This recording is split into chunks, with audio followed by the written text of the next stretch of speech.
সুপ্রিয় ভিউয়ার্স, আমি আজকে আপনাদেরকে দেখাবো এরকম 3 কোণা জমি কিভাবে আপনারা সঠিকভাবে পরিমাপ করবেন এবং এই 3 কোণা জমিটাকে আপনারা কিভাবে সঠিকভাবে কত শতাংশ জমি আপনার আছে এটা আপনি বুঝবেন। সঠিকভাবে আপনার জিনিসটাকে দেখাচ্ছি। এটা হচ্ছে একটা বিষমবাহু ত্রিভুজ। এই বিষমবাহু ত্রিভুজের ক্ষেত্রে আমাদের সূত্রটা প্রয়োগ করতে হবে এখানে, যেখানে এস সমান সমান এ প্লাস বি প্লাস সি ভাগ 2।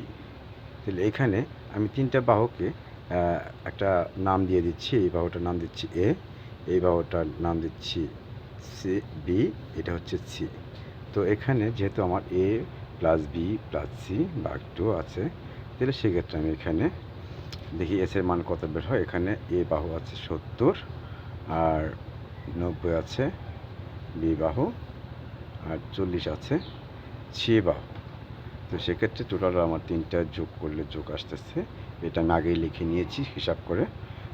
সেটা হচ্ছে 200, টোটাল যোগফল আসতেছে 200 ভাগ 2 সমান সমান এসের মান আসছে 100।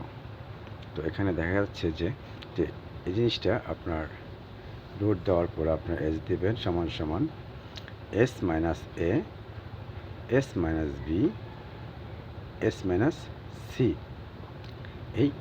এইভাবে এখন এসকে বসান। এসে মানে কত? 100, A 70, S 100, B 90, S 100, C 40। আচ্ছা, তো প্রত্যেকটার সাথে আমি যদি বিয়োগ করে নিই, এখানে গিয়ে আমার দাঁড়াচ্ছে, বিয়োগফল দাঁড়াচ্ছে 30, 10, 60। এখন 4টাকে আমরা কত যদি গুণ করি, তাহলে এখানে আমার এই যোগফল গুণফলটা চলে আসতেছে। আর এই গুণফলটার সাথে আমি যদি রুট দিই, তাহলে এখানে আমার 1341.64 স্কোয়ার ফিট আসতেছে।